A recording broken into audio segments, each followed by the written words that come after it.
It's just like things that just go down like in like inner cities. Like I'm not even from the inner city, but like I'm from a small neighborhood called Pottstown, Pennsylvania. Like it's just like it's treacherous. Losing friends, losing your friends to like prison, to death, all kinds of stuff. So I've been through it all though. Those type of things happen in your life. It can also be something that kind of draws you away from a sport and say like, like my mind, like you can mentally check out of it. I'm glad that, you're in a place now at South Carolina where they do a great job of taking care of the players. What are your goals?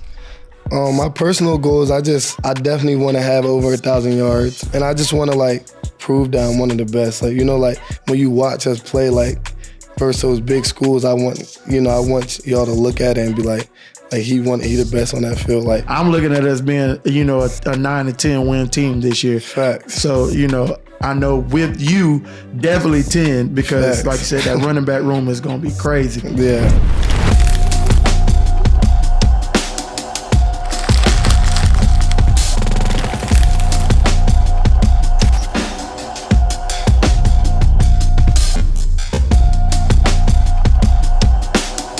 Hey guys, if you're a golfer or just looking for the perfect Father's Day gift, look no further than Palmetto Golf and Belts. Locally owned out of Chapin by South Carolina grad Brandon Cone, Palmetto Golf and Belts sells needlepoint belts with Gamecock colors for half the price you would normally find anywhere else. Need more for your golf outing? Palmetto Golf and Belts also has golf tees, towels, golf gloves, all with the beautiful palmetto tree emblem. Find Palmetto Golf and Belts on Amazon or at their direct link, www.palmettogolfing.com. Hey guys, welcome to another episode of As I Sip My Coffee. Man, this is going to be a big episode because we have running back transfer from Utah State, Rahsul Faison. How you feel to be in the building today? I'm feeling good. Thank you for having me. Yeah, man. Just feel comfortable, be loose. Ain't nothing tight. You don't got to worry about the NCAA in here. But yeah, man. But man, you got a lot going on, and a lot of people are extremely caught up into what you have going on because we're looking for some major things from you this year, as far as like leading the backfield and bringing what you brought from Utah State. Just talk about how does this feel right now mentally for you? Yeah, I feel good mentally, honestly. Like my teammates, my coaches, the whole Gamecock community, they've pretty much been supporting me really well. Like, so day to day, I'm still working out with the team every day. So it don't really be on my mind too much until like some days it'd be like, we might hear something. So then, I'll be a little nervous, like, just waiting on the decision. But like every day I'm just chilling, just grinding, just focusing on the season. Yeah, well, that's all you could do right now. Just it's like a waiting game, waiting to see what's next. Definitely. So tell us a little bit about you coming from all the way from the East Coast. Yeah. How in the world did you end up at Utah, Utah State? Talk about your high school ball. Okay, so I started off at Marshall in 2019. I did my senior year at a prep school in Connecticut. And then I went to Marshall as a prop student. Prop's not really a thing no more. Yeah. And then COVID happened. I came home, took some time off of school. I actually enrolled at a community college called Lackawanna to do some classes.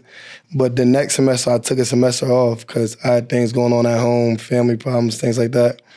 And then I knew I needed credits and stuff, so I had to go stay in JUCO. So I got offered a scholarship to go down to Snow College and from Utah. And they was coming off a national championship run, and I felt like I needed to get away from home, like just restart and things like that. So I went out to Utah. I had to sit out a year because I wasn't eligible because I had missed a semester during COVID. So then I missed 3 years of football out of high school. Wow. Yeah, and then the next year, following year, I got to play for Snow College. I had a decent season, and I picked up a lot of Group of 5 offers, ended up committing to Utah State. It was close. Like, I got comfortable out in Utah. I knew a lot of people there. So, and then like the situation I was going to at Utah State, it just felt like I could have a lot of success in their offense. I like Coach Anderson and things he was doing like that. And then, so I spent 2 years at Utah State. Then now I'm here, South Carolina. Well, that's a lot, you know, and then that's kind of pretty much, you know, kind of where you are now, the situation and things like, you know, the biggest thing that I've seen over the years when it comes to like the transfer situation and you know, you young men being able to go to schools, like it's supposed to be a whole academic thing to where you need to go get your academics right. And then, you know, we went through the pandemic. So it's like, let me go get my coursework. I got a lot of personal things happening. So now I need to focus on academics. And it's like you get penalized for focusing, taking some time to focus on academics, which I feel like that's what position you are in now. So in high school, like we're not familiar with Pennsylvania. I didn't even know they play football in Pennsylvania. You know, I'm just playing with you. But I got to spend some time up in Philly with the Soul. And so you know, that's Arena Team AF1. I know who you're talking about. So I was their guy for a while. But just talk about like how difficult it is, like, you know, because it get real cold up there. Talk about football up north. I feel like it's underrated. You know, we got a lot of talent up north. I feel like I started off in the Philadelphia Catholic League, so it was definitely some dogs, like some big-time players, some players in NFL from that league. So I played some good competition. Then I went back home to a public school, and then that competition wasn't like I dominated that league. It wasn't too good. So I went to prep school because I needed to focus on my academics and everything. So my senior year, I did at prep school, and then in Connecticut. And they had like pretty good football, like decent football. And I played really well there too as well.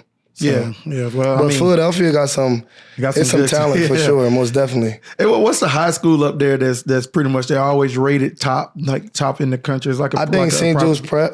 Okay. St. Joe's Prep, they had some big time players come out of there. Yeah. Well, you know, I mean, going to Utah, you talk about, you know, cold and the cold weather, then you got to get acclimated to a different type of cold. And also, you know, as far as like being out there in the mountains, like how was it like going out there from, you know, Pennsylvania? Yeah, it's hard to breathe out there. Like, I remember when I was training all summer and like I was trying to get myself back in the football shape because I had missed so many seasons. And I got out there in Utah to work out, and it felt like I ain't do nothing. Like, I was dying out there first summer out there. But then I got used to it and stuff like that. So, but when I was in Utah State, I know teams had a hard time coming to play us at home because, like, it's definitely hard to breathe out there. Yeah, well, you know, different type of football. You know, you hear stories about the altitude in Denver, even though I know that's, you know, different. That's a different state. But, you know, they say it's super hard to breathe, super hard to play. It is. And you got to be conditioned and trained, like actually train in that type of environment to be able to play in it.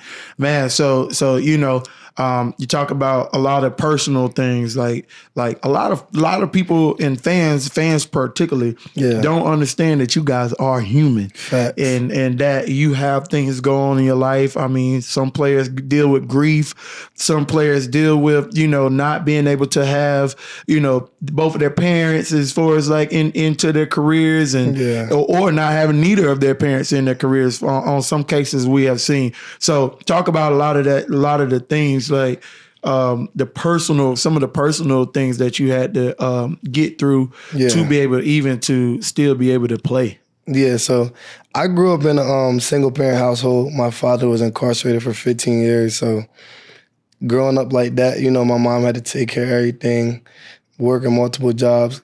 You know, kind of like it was normal though. You know, like all my friends grew up the same way. So, and then as I got older, some things I was dealing with, like my brother got found guilty of a homicide, and then he's doing life in prison. So that happened during COVID time. So that weighed on me a lot. Like, that's like my best friend, you know what I'm saying? So losing him, that kind of hurt it really bad. And then it just like, you know, things that just go down like in like inner cities. Like, I'm not even from the inner city, but like where I'm from is real similar, you know? Like, I'm from a small neighborhood called Pottstown, Pennsylvania. And like, and it's just like it's treacherous. So like normal things, you know, losing friends, losing your friends to like prison, to death, all kinds of stuff. So I've been through it all though.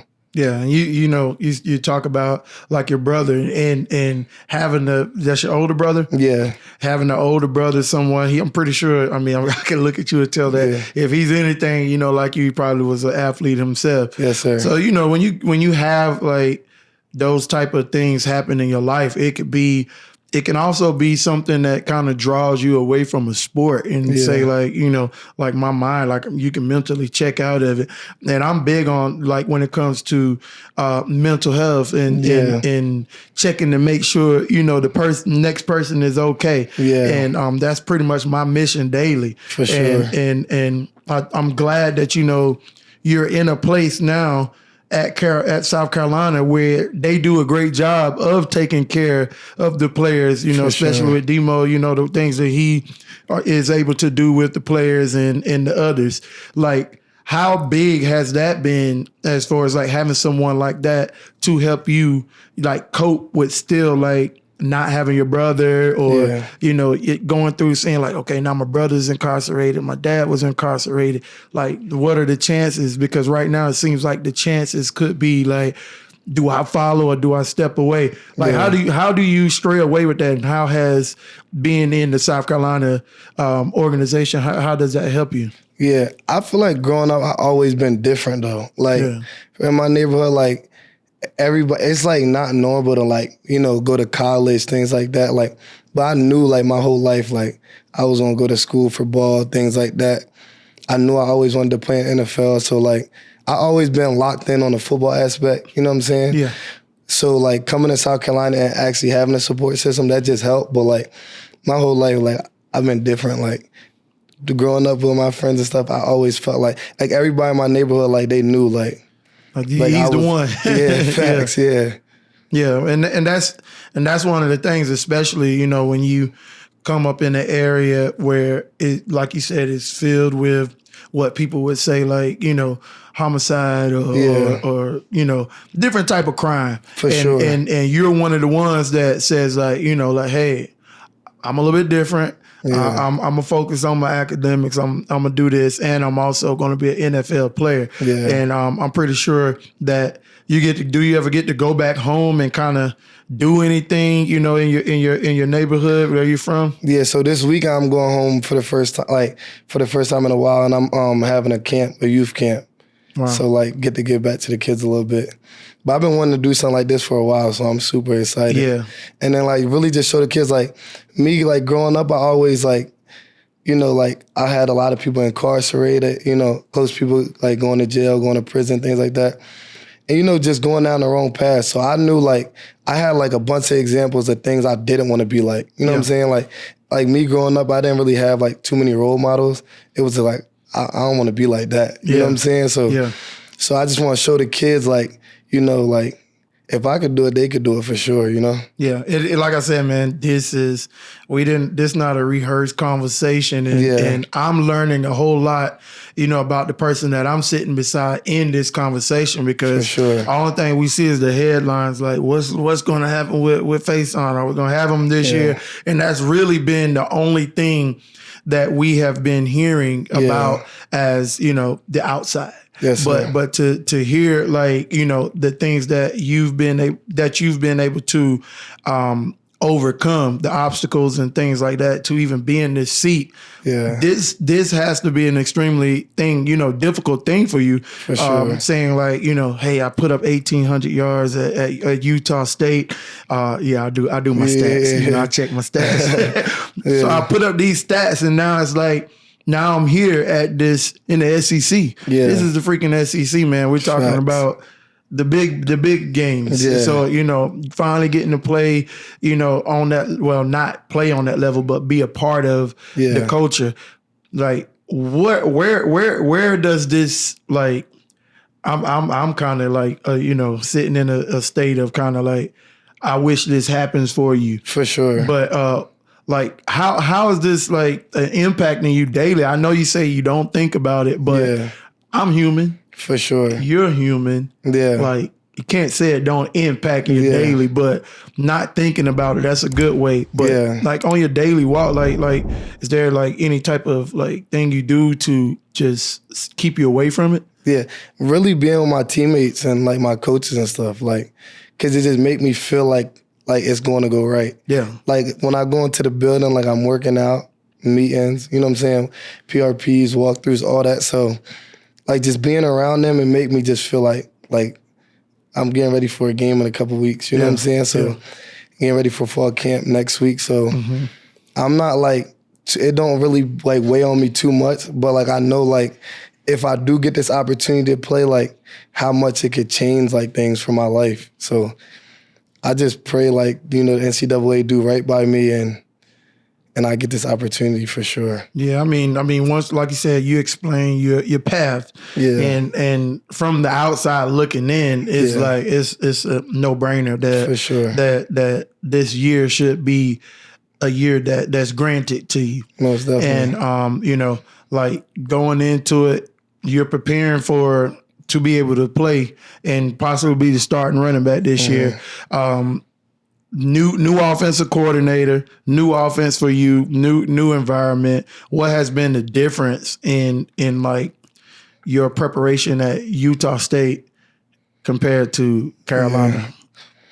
Really, honestly, last year at Utah State, I feel like I started preparing a lot better. So I just brought those same routines here, like what I've been doing, because I had a lot of success last year on the field. So I probably turned up a little bit in workouts this off season. I start eating better, things like that, like small things, like start stretching, coming in for extra, you know, work, like when, you know, besides the workout. So like, I just locked in a little bit more, but I still doing the same routines and things like that. Yeah, and that's a big thing, man. You know, I always look back, they be like, man, you one of the most talented athletes, you know, came through Carolina. I'm like, man, if y'all only knew once I got to college, I was at the Russell House eating Chick-fil-A. Yeah, that's how it was. 3 like, times a when day. I first got to school, like I was eating terrible. Like, like literally, like up to like this past semester.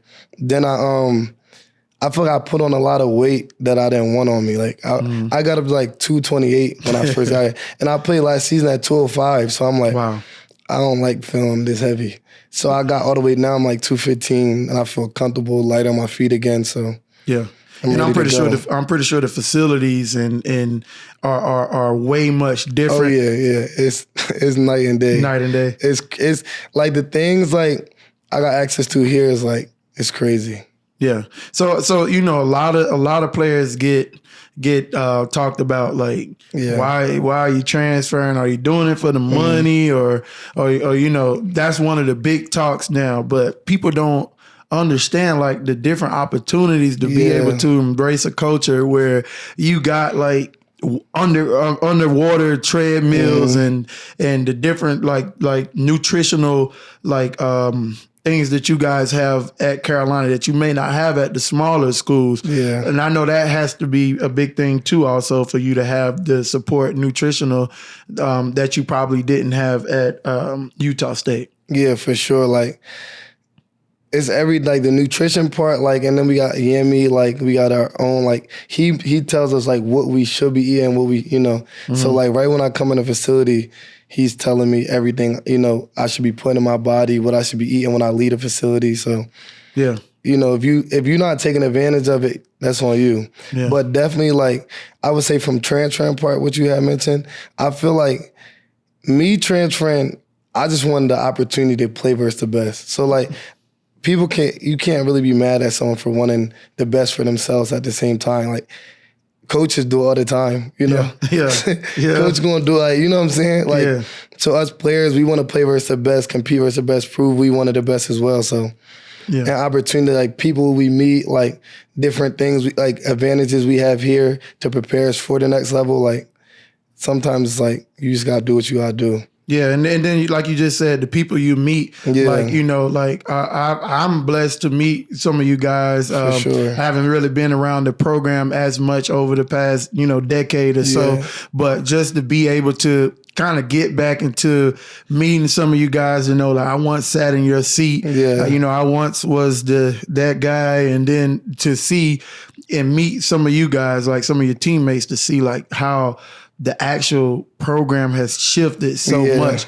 And I know Coach Beamer has a lot to do with that. For sure. And to see how the program has shifted it's crazy, man. And how's Coach Beamer been for you?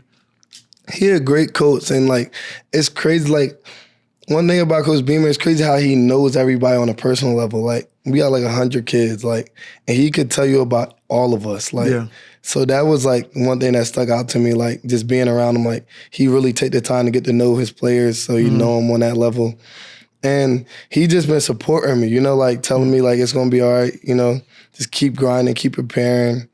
And you know, that's all you need, especially you want that from the head guy. So yeah, and I mean, you play. He's his father was a coach. Yeah, well, I mean, come on, like one of the most known. Coach Beamer was a coach at Virginia Tech. Yeah, he grew up under that, like learning the different things. Plus, like everybody knows about Beamer ball. Yeah, so it's like you get to meet the guy, the bottom. So much you call the bottom guys because you look at the special teams guy. They normally form for, you know, the scout team players and things like that. Yeah. So I'm pretty sure he grew that over the years of his coaching career. Yeah. And you know, there's not too much where you guys get a chance to meet a lot of former players. I know when I walked in, you probably look and said like, you know, like who is this guy? But like, how do you guys, like, what type of things can y'all do or can we do to, you know, contribute to you guys' career?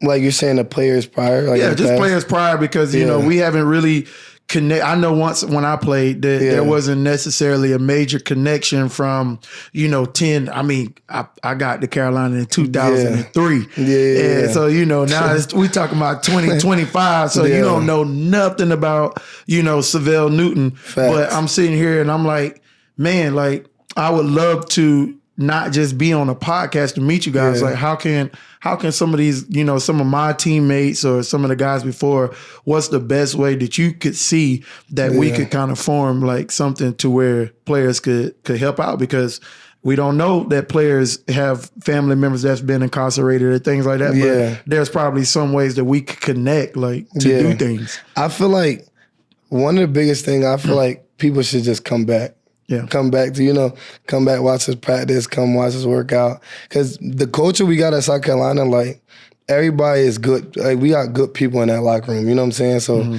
or, you know, like, we live in a social media area, so if you hit us on Instagram, Twitter, you know what I'm saying? Like, just introduce yourself, like, things like that, you know? That could go a long way, I feel like. Yeah.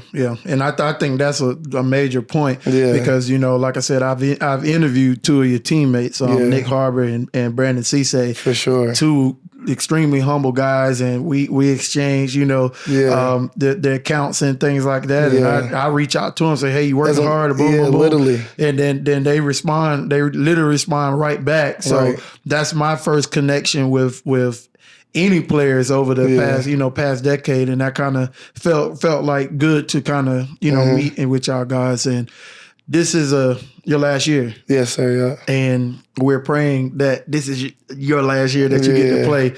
So what do you have any goals like for this year? Being a running back in the SEC. I mean, I can go down the long list of running backs. I know, you know, even the ones here, you know, what are your goals? My personal goals, I definitely want to have over 1,000 yards, over 10 touchdowns for sure.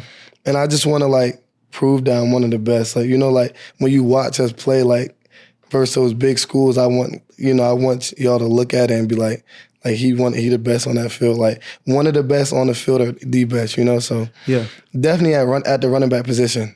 And then, obviously, at the end of the year, go have a good combine, pro day, all that stuff, and hopefully get drafted and things like that. So and so if this ruling that we're all waiting on comes back and we don't really want to talk about it not working in your favor, do you have a plan? Like, do you have a plan in place just in case things doesn't go your way? Yeah. So I was talking with my agent and things like that. I kept asking, like, what happens if it doesn't go this way? And they was like, they was talking to some NFL teams about me signing with them and coming into training camp. Mm-hmm. But like we still don't got a decision. So like and training camp happening now. So I really don't know what would happen. Yeah. Honestly. But like if it didn't go my way and, you know, obviously training camp's happening now, I'll just stick around, keep supporting the guys and get ready for the league next year. So yeah. Do you feel that okay, things don't go your way? Yeah. All right. So, you know, big headlines, you know, Rahsul Faison didn't get his ruling. Yeah. Like, do you feel right today that you could go into an NFL camp and produce to where like you can make a team? Oh yeah. I think I can for sure. Most definitely. Yeah. I can make a team for sure. Yeah, and I see your running style. I mean, I watched a couple of highlights and just to see your running style, what big adjustment are you do you plan to make this year? You know, going from more of a downhill to more of a stretch type offense. I mean, it's different. The offenses are totally different. For sure. Like how has that impacted your run style? Like our offense here? Yeah, the compared offense to Utah here. State? Yeah, compared to Utah State. Our offense here is a lot slower, so that like make it easier, I feel like. Yeah. And then because at Utah State, our offense was really like super fast, like no huddle. Now here we huddle. We got a little bit of no huddle in this offense as well, but we like slow things down here. So I definitely want to just, you know, be a lot more physical in the run game. Like I definitely want to keep my shiftiness. I want to be a lot better in their pass protection, just to show I could, you know, pass block, I could catch the ball. And, you know, with the balls in my hand, it speaks for itself, you know. So I just want to just show I could do it all, that's all. Yeah, and as far as like the running back room, like how's those guys embrace you, you know, coming into the running back room? Yeah, them boys, we close, like, and everybody got their own style. Like, we got a deep running back room. Like, that's what people don't really understand. Like, like, you know, I pray I get my ruling, but, like, South Carolina going to be good regardless. Yeah. Like, they going to be good regardless. You know what I'm saying?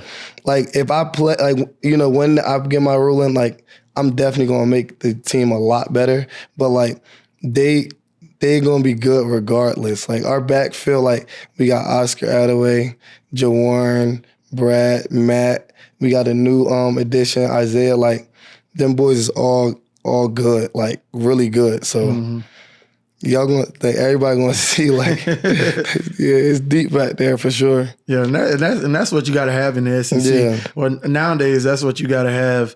What teams should have anyway. You know, with the days of the transfer portal, it's no way that you know when your SEC, ACC, Big Ten, you know, whatever the conference is called now these days, that your rooms shouldn't be deep or filled with deep talent in each and every room. And you know, that's one thing running backs. You know, Carolina has always had major running backs room. When I played, I mean, shoot, guys had to leave. We had so many. So that's big, man. And I like to do something which each of you players is called a 2-minute warning. Okay. I mean, we're coming up on the last 2 minutes. You know what a 2-minute warning is. Right. So what I'm gonna do is I'm gonna fire off just some questions like off the top of my head, and they're gonna be off. I want the answers really off the top of your head, and just kind of give me the answers, and we're gonna shoot right through it. Okay. All right, you ready? Yeah. All right. Who's your favorite NFL team? I don't have a favorite. Come on, man. Okay, I'll rock with the Bengals right now. The Bengals, okay. Yeah. Who has been your favorite running back to watch over the years? Le'Veon Bell. Le'Veon Bell. Who would you say that your running style is like? Le'Veon Bell. That's super patient. Yeah. Thanks. All right. So as far as like which team in the SEC are you most interested in playing this year? I won't play at LSU and I won't play Bama. Bama. Okay. All right. You want some real smoke there. Yeah, for sure. So who's your favorite teammate right now? Favorite teammate? I would have to go, Jared Brown or Lenoir's. One of those two. All right. Phone rings. Yeah. NCAA calling you to give you a ruling. Yeah. You're cleared. who's the first person you call her?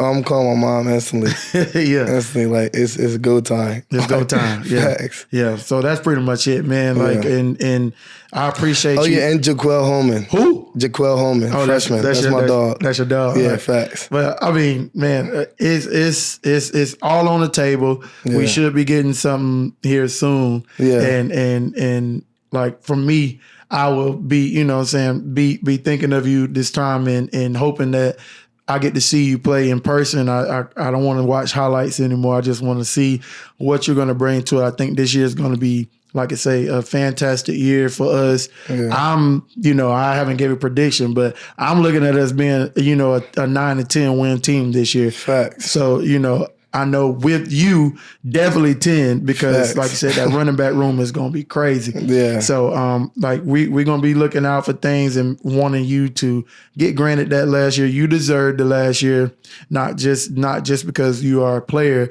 but because, like, you explained your athletics and academics and what was important, why you went here, why you took a break, which I think is definitely grounds of hardship. Yes, sir. But I'm not the NCAA. Yeah. So, but we're going to be praying that you get that year, man, so yes, you can definitely do great things for, the Gamecocks this year. Yes, sir. I appreciate you for having me and having this chat for sure. Yeah, for sure, man. And thank y'all for joining us for another episode that we just completed right here in Columbia, South Carolina. I'm your host, Savell Newton. And as I sip my coffee, be tuned and tune in to YouTube. You can get all of our episodes there or wherever you get your podcasts.